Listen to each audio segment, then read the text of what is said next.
Olá, estamos aqui para falar hoje um pouco, né, sobre traumatismo crânioencefálico, TCE, que é um tema bastante citado nas nossas aulas, né? Eu utilizo bastante do exemplo aí do TCE no politrauma, dentre outros. E qual que é o conceito de TCE? Definido como todo trauma que direta ou indiretamente acomete o encéfalo ou seus envoltórios crânio-menígeos. O que quer dizer isso? Né? Qualquer trauma que de forma direta ou indiretamente ele vá atingir qualquer parte do nosso crânio ou as nossas meninges, né? Os nossos envoltórios meningianos, tá? A principal causa de TCE são os acidentes automobilísticos, né? Em seguida temos aí as quedas, os acidentes por arma de fogo e as atividades esportivas. A população comumente afetada geralmente são adultos jovens e do sexo masculino, que são responsáveis aí por 80% desses traumas que ocorrem, tá? Epidemiologicamente, no mundo, a gente tem em média de 10 milhões de internações por ano advindas do TCE. É a terceira maior causa de morte. Em mulheres, mais do que homem, então a proporção é de a cada 2 homens, uma mulher sofre um TCE. Geralmente são em adultos jovens do sexo masculino, como eu já disse. E quais são essas causas? Acidente, né? Trânsito, quedas, agressões e esportes. E aí, como que a gente vai avaliar, né? Como que a gente vai iniciar esse atendimento a esse paciente com TCE? A gente vai buscar a história clínica desse paciente, fazer um exame físico geral, né, uma avaliação neurológica com nossa escala de coma de Glasgow, né, lembrando que a gente tem aí as vertentes dela, né, do trauma leve, moderado a grave, o tipo e gravidade do acidente que essa vítima sofreu, o nível de consciência que ela está, sinais e sintomas neurológicos, né, e a presença de fratura no raio-x de crânio. Muitos fatores influenciam nessa avaliação neurológica inicial. Por isso, a avaliação cardiopulmonar deve acompanhar também a nossa avaliação neurológica, tá? O controle e a manipulação das vias aéreas, respiração e a circulação, eles são prioritários. Por quê? Ao avaliar o paciente com TCE, eu já tenho que primeiramente pensar que é um paciente grave, né? Que é um paciente muito grave. Se é um paciente muito grave que sofreu um trauma que atingiu o seu crânio ou as suas meninges, eu tenho que pensar que o que aconteceu ali pode ter sido forte, né, o trauma, a ponto de fazer com que esse paciente não consiga ter controle neurológico, né, de sua via aérea, né, de sua respiração, e por conta disso ele pode rebaixar o seu nível de consciência, né, e se agravar com uma facilidade maior. O uso de álcool ou drogas que deprimam, né, o sistema nervoso ou ainda de fatores tóxicos que podem influenciar na avaliação inicial desse paciente. Temos que tomar bastante cuidado com isso, porque algumas drogas, né, e o álcool, ele age diretamente no nosso sistema nervoso central, fazendo com que ele se deprima e que o paciente apresente algumas alterações neurológicas que podem confundir, né, a nós profissionais a achar que aquilo é um sintoma advindo do trauma que ele sofreu e não é. É um sintoma advindo do uso, né, ou do álcool ou das drogas. Então temos que ter bastante cuidado com isso. Avaliação dos sinais vitais. vitais, né? A gente tem aí a tríade de Cushing. O TCE ele pode alterar os sinais vitais, sendo muitas vezes difícil saber se essas alterações se devem ao fato do próprio trauma, né, em si, do próprio TCE, ou de outros fatores. E aí a gente tem a tríade de Cushing. E o que é a tríade de Cushing? O paciente ele faz hipotensão, bradicardia e faz uma baixa na frequência cardíaca. Isso aí a gente conhece como tríade de Cushing. Ela é uma reação específica, né, ao aumento agudo, né, e potencialmente fatal da pressão da hipertensão intracraniana por conta do trauma. Então, quando o paciente sofre esse trauma, ele sofre uma hipertensão intracraniana, né? E essa hipertensão intracraniana vai provocar nesse paciente sistematicamente a hipotensão, a bradicardia e a baixa da frequência cardíaca. A gente tem a avaliação da reação pupilar, que ela vai ser avaliada por sua simetria e resposta igual à luz, né? Essa diferença de mais de 1 milímetro no diâmetro das pupilas já é considerada anormal. Então a gente já falou sobre isso, né? Uma resposta lenta ao estímulo luminoso pode indicar uma lesão aí intracraniana. Então, ao avaliar, eu tenho que tomar bastante cuidado e prestar bastante atenção. Vamos avaliar também a força muscular, porque a pesquisa de diminuição de força muscular na realidade, porque a vítima com paresia ou paralisia de uma das suas extremidades, isto é, quando a resposta motora ela é assimétrica, ela não é simétrica, isso me indica também uma lesão intracraniana. A gente sabe que quando a gente recebe um trauma do lado direito, provavelmente a nossa resposta vai ser do lado esquerdo, resposta que eu digo no sentido de sequela assintomática, né? O objetivo do exame neurológico é determinar a presença de lesão cerebral. Sua severidade é uma deterioração neurológica.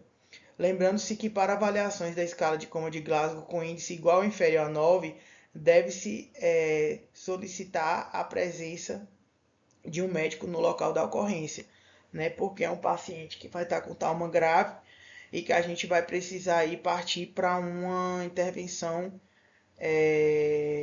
invasiva, né? Uma manobra invasiva que é a intubação orotraqueal.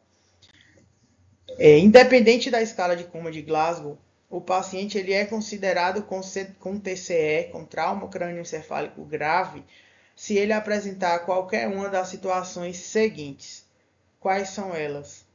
Assimetria pupilar, assimetria motora, tá?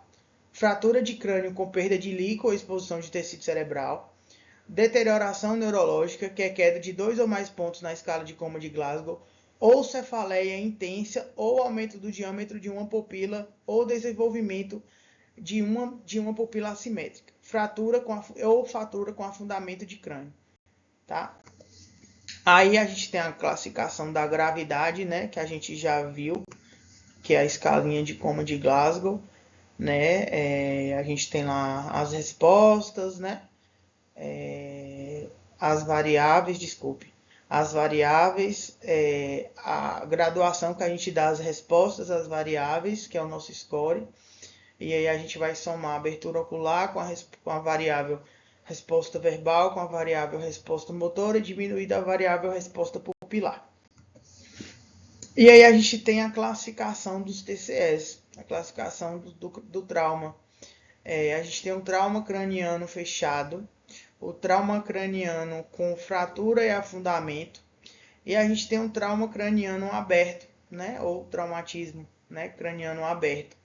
E o que seria esse trauma ou traumatismo craniano fechado? Ausência de ferimento no crânio ou, quando muito, fratura linear, né, que é aquela fraturazinha que a gente parece mais um desenhozinho ali no crânio, as facetas cranianas nem se afastam praticamente. Quando não há lesão estrutural macroscópia do encéfalo, né, que é chamado de concussão. Contusão, laceração, hemorragias e edema podem acontecer com lesão do parênquima cerebral.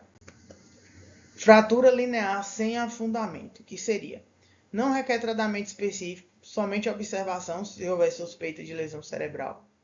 Atenção às fraturas que cruzem leito vascular ou suturas cranianas, em virtude da possibilidade de hematoma epidural. Por quê? O que é o hematoma? O hematoma é ali o acúmulo, né, de sangue naquela região, que vai provocar a coagulação daquele sangue ali e vai gerar um hematoma, tá? Isso a nível macroscópio, o que a gente pode imaginar? Eu tenho um local no meu cérebro que sofreu um trauma, que tem um hematoma, e que esse hematoma, ao se formar, ele vai comprimir estruturas adjacentes, ou ele vai comprimir estruturas responsáveis, né, por algumas coisas, por algumas funções, por algumas respostas, né, do meu corpo, tá? Afundamento craniano. Pode não ser uma emergência cirúrgica, dependendo da lesão cerebral, mas devido ao risco de sequela grave e crise convulsiva de difícil controle, geralmente o tratamento é cirúrgico, tá? Com retirada da elevação do fragmento ósseo.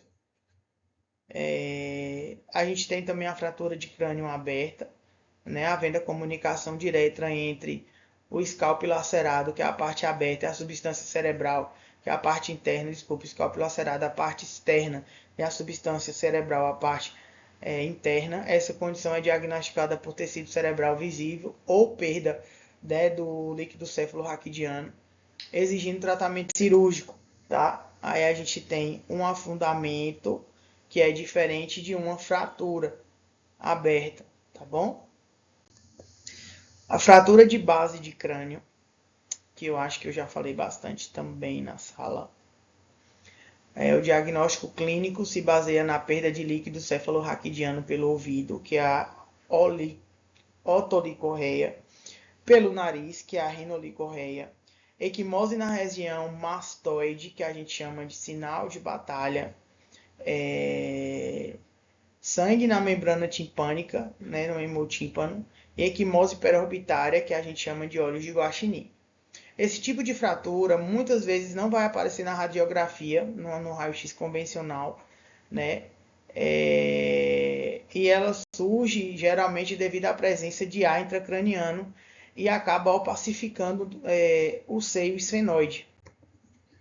Aqui a nossa equimose retroauricular, sinal de batalha, sinal de Batley, né? A gente já falou sobre ela na sala. E a gente tem também a equimose periorbitária, né? Também conhecida como olhos de guaxinim, lembrando que não pode ser unilateral, tá? Para ser considerada equimose periorbitária, ela tem que ser bilateral nos dois olhos, tá bom? E aí a gente tem uma coisinha bastante interessante, que é concussão versus contusão, né? O que seria a concussão cerebral? É a perda imediata e transitória da consciência no momento do trauma. Ela vai ser recuperável em até 24 horas e sem o paciente apresentar sequela nenhuma. Ela vai se acompanhar aí de uma amnésia retrógrada e pós-traumática, porém não vai ter alteração estrutural e histológica nenhuma, tá? Geralmente é mais intensa logo após a lesão e não causa lesão de parênquima cerebral. Pode ser acompanhada de diversas anormalidades autonômicas, incluindo bradicardia, hipotensão, sudorese. E o diagnóstico da concussão cerebral ele é essencialmente clínico, tá? Já a contusão cerebral são lesões traumáticas focais e superficiais causadas pelo atrito entre o nosso cérebro e o crânio, na hora do trauma, na hora da pancada, né? Então, quando ocorre o trauma, a pancada, ocorre ali o atrito entre o nosso crânio e o nosso cérebro. São muito comuns na face orbitária dos lóbulos frontais e região anterior aos lobos temporais. Geralmente apresenta lesão parenquimatosa com grau variável de hemorragia, edema e necrose.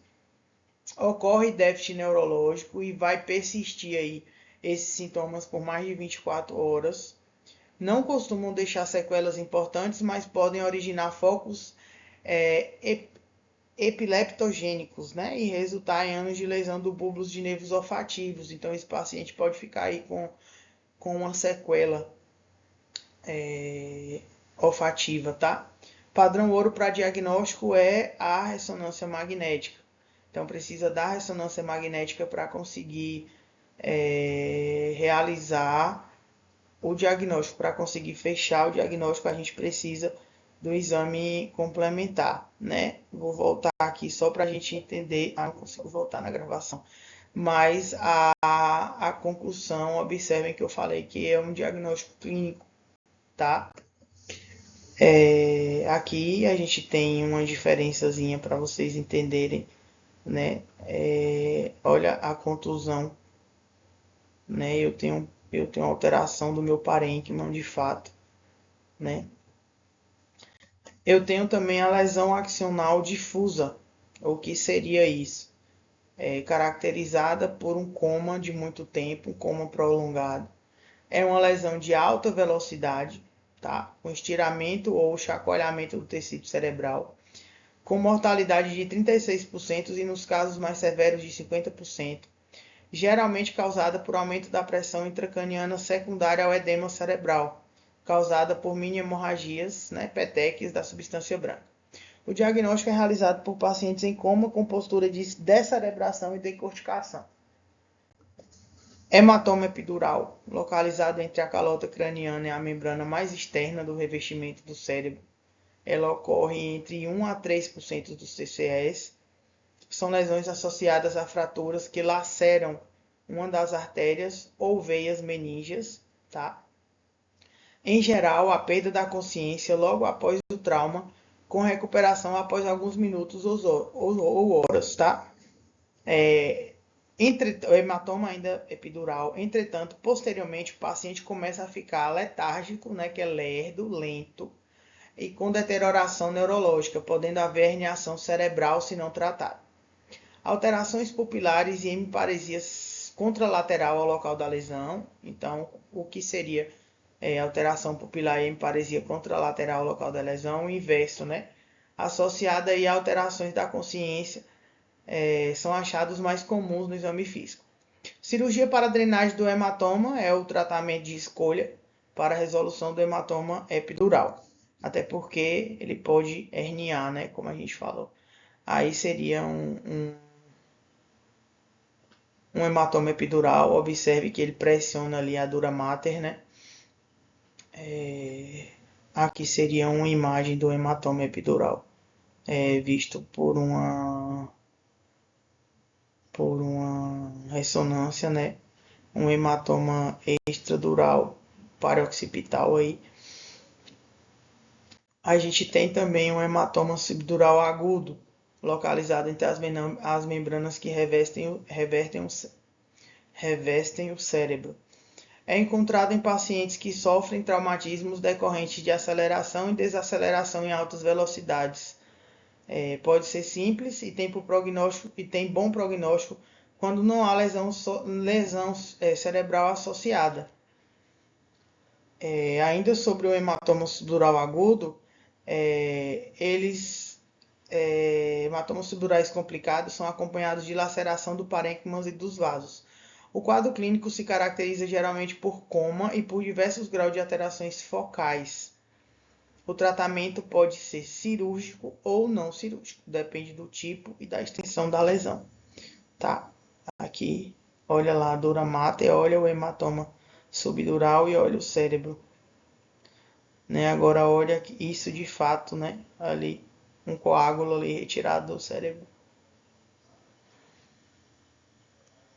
Olha a imagem na ressonância, né? Como é visto. A gente vê que tem alguma coisa ali pressionando a dura mater, né? Imagine que aquele espaço ali todo era um espaço, né, ali da calota craniana que era ocupada por uma parte cerebral, né, revestida pela dura mata e tal. E aí existe, após o trauma, a formação de um coágulo que está ali pressionando estruturas, né? E ao pressionar estruturas, está pressionando funções, né? Que estão diretamente ligadas ali ao nosso cérebro. O hematoma subdural crônico. Ele é de apresentação bem tardia, pelo menos ele só vai acontecer aí alguns dias, em média 20 dias após o trauma. É mais comum em crianças e idosos, tá? Alcoolismo, epilepsia, uso de anticoagulantes, diálise renal predispõe os pacientes a terem essa complicação. O quadro clínico é insidioso, caracterizado por confusão, distúrbios de memória, apatia e alteração de personalidade. Dor de cabeça é bastante comum no hematoma subdural crônico. O diagnóstico é feito através da tomografia computadorizada de câmera e o tratamento é cirúrgico. Aqui é um hematoma subdural crônico. É muito comum de acontecer o hematoma subdural crônico, porque são aí pacientes. Ai, pessoal, desculpa. Porque são aí pacientes que sofrem, né, esse trauma, e após sofrerem esse trauma, eles ainda perduram um bom tempo aí com sintoma, com a cefaleia, né, para poder conseguir fechar o diagnóstico. Hemorragia subaracnoide. Em geral, ela acompanha os traumatismos cranianos moderados e severos. Injúria de pequenas veias corticais que passam através do espaço subaracnoide. Pode ocorrer associada também a outras lesões. Ó, a imagenzinha dela. Ela tem a alusão a parte aracnoide, né, de uma aranha. Tratamento de emergência. As vítimas de TCE, elas devem ser transportadas recebendo oxigênio. Por quê? Porque subtende-se que ao sofrer um traumatismo crânioencefálico, eu tenho lesão ali e a minha maior preocupação naquele momento é evitar a hipóxia, que é a falta de oxigenação cerebral, né? Que vai agravar o edema cerebral. Então, esses pacientes de imediato, eles devem ser transportados recebendo O2, tá? Com cabeça elevada em 30 graus, o que facilita o retorno venoso, atenuando o edema. Havendo ferimento, a gente vai enfaixar a cabeça, porém sem exercer pressão no curativo, pois em caso de fratura de crânio aberta, a compressão pode lesionar o cérebro com fragmentos ósseos que estão ali dentro e acabar agravando, né, o quadro do paciente. Na vítima desorientada, agitada, devemos garantir que a palavra apagou ali e sumiu da minha mente também. Na vítima desorientada e agitada, devemos garantir a eficácia, Seja gentil, porém firme, tá? Aqui é um curativozinho da cabeça, né? É um curativo compressivo, oclusivo, porém, como eu falei anteriormente, a gente tem que tomar cuidado para, nos casos de fratura de crânio abertas, né, ou abauladas, porque podem ter ali dentro pequenos fragmentos ósseos que podem acabar gerando uma lesão maior, né, ou uma lesão até inexistente, e passar a ter essa lesão após essa compressão. O protocolo de atendimento da vítima com TCE, a gente vai lá para avaliação primária, o ABCDE, né? Via aérea, respiração e circulação, imobilização da coluna cervical, realização de exame neurológico rápido, o AVDI, se o paciente está alerta, se tem resposta verbal, se tem resposta à dor. Se ele está sem resposta, a gente vai para avaliação pupilar. ela é simétrica e reativa à luz, né? Ela é fotorreagente, avaliação sensomotora, simetria motora e sensibilidade nas extremidades. E aí a gente vai para a avaliação secundária, a inspeção, né? Ver possíveis lacerações, ver se existe a saída de líquido cefalorraquidiano pela parte nasal, pela parte auricular. A parte da palpação, ver questão de fraturas ou lacerações com fraturas, né? A inspeção das lacerações do couro cabeludo, se tem a presença de tecido cerebral, se tem um afundamento craniano, se tem perda de substância branca, se tem perda de líquido. A determinação da escala de coma de Glasgow, né, com a resposta ocular, resposta verbal, resposta motora, diminuído da reatividade pupilar. A palpação da coluna cervical para descartar a possibilidade de fratura, determinação da extensão das lesões. E aí a gente tem que fazer uma reavaliação contínua, observando sinais de deterioração. É como eu falo para vocês como eu falo direto para vocês, né, nas aulas, às vezes pode acontecer de a gente receber o paciente bem, TCE, falando, andando, tudo direitinho, e aí de repente o paciente rebaixa e acaba precisando até de uma intubação, né? Então o TCE de fato ele requer da gente muita atenção, muita observação e a reavaliação contínua mesmo. O tratamento, né? Na maioria das vezes é uma tomografia computadorizada, prevenção e tratamento, hipotensão e hipóxia, se necessário. A gente vai entubar esse paciente porque eu evito que o meu cérebro precise estar agindo ali, né, nessa respiração. Então eu vou respirar pelo paciente, né, para poder evitar alguns danos cerebrais também. E aí eu tenho o TCE leve, né, que ele geralmente não perde a consciência, ou quando perde é por até 5 minutos. O paciente pode ter amnésia, cefaleia grave.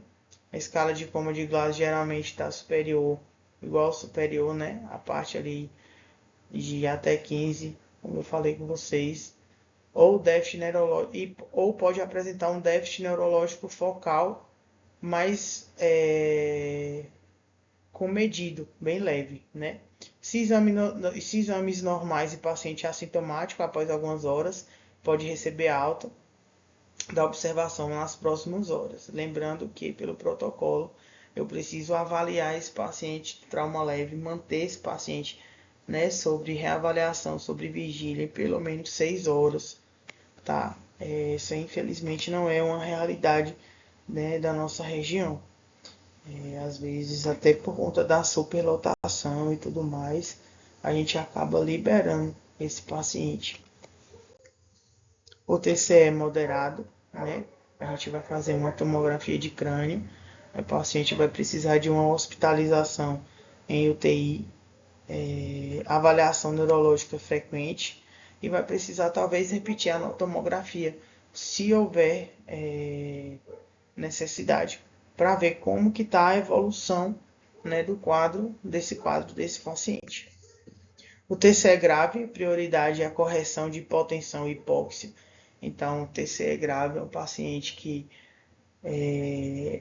ele já tem que estar de imediato no O2, né, por conta dessa hipóxia, para evitar essa hipóxia. Avaliação neurológica mais a tomografia de crânio. É um paciente que eu vou ter que botar no tubo, então é um paciente que eu tenho que intubar. E aí a gente vai ter que tomar cuidado para esse paciente não broncoaspirar, porque é um paciente provavelmente que ele já vai estar rebaixado a ponto de precisar de uma intubação sem drogas bloqueadoras, né, que agem aí para fazer essa sedação na hora da intubação. Eu preciso da monitorização desse paciente, evitar hiperventilar. Se necessário, eu vou precisar fazer uma expansão volêmica com cristalóide, né? Vai depender do quadro e de outros traumas. Normalizar a pressão intracraniana. Eu vou precisar trabalhar em cima disso, né? Porque o cérebro ali, ele vai fazer um edema e aí eu vou precisar, ele vai fazer a tríade de Cush, né? E aí eu vou ter outras alterações sistêmicas por conta desse edema que ele está fazendo. Prevenir eventos que se exacerbem ou desencadeiem lesões secundárias, né? Evitar complicações iatrogênicas, isso é muito importante. Acho que eu já até falei na sala de aula. Para se ter um diagnóstico hoje de morte cerebral, a gente não se é mais apenas por um especialista, por um neurologista, por um médico, né? Precisa ir de mais de um diagnóstico desse para poder, de fato, né, entender-se que esse paciente está em morte cerebral. E o mais importante, né, no TCE é, de fato, prevenir, tá? Muito obrigada, pessoal, e até a próxima.